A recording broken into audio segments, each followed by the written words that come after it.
नमस्कार,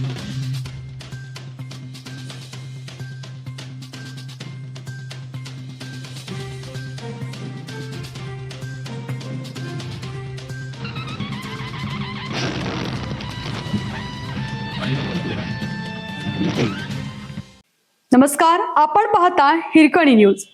हिरकणी न्यूज प्रत्येक क्षण ताज्या घडामोडी आणि महत्त्वाच्या प्रत्येक बातमीसाठी नेहमीच गटाराजवळ वडापाव, कळकट मळकट हॉटेल्स आणि भेसळयुक्त खाणं पडतंय महागात.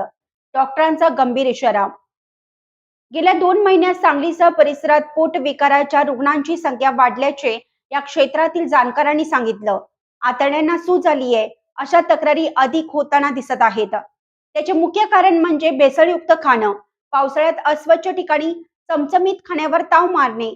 त्याबाबत लोकांनी जागरूक राहावे आणि अस्वच्छ ठिकाणी खाणे टाळावे, असं आवाहन वैद्यकीय क्षेत्रातील जाणकारांनी केलं आहे. अन्न औषध प्रशासनाचे आयुक्त म्हणून तुकाराम मुंडे यांनी पदभार स्वीकारल्यानंतर हॉटेल, नाश्ता सेंटर, टपऱ्यांवर स्वच्छता मोहीम सुरू झाली. मात्र सगळ्याच ठिकाणी बदल झालेला नाही. काही ठिकाणी गटारावर वडापाव, भजी विकली जातात.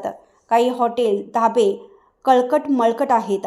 अशा ठिकाणी जेवल्याचे गंभीर परिणाम दिसत आहेत. विशेषतः सध्या पोटात दुखतंय, उलटी होतंय, मळमळ होतंय अशा तक्रारी फॅमिली डॉक्टरकडे खूप प्रमाणात वाढल्या आहेत.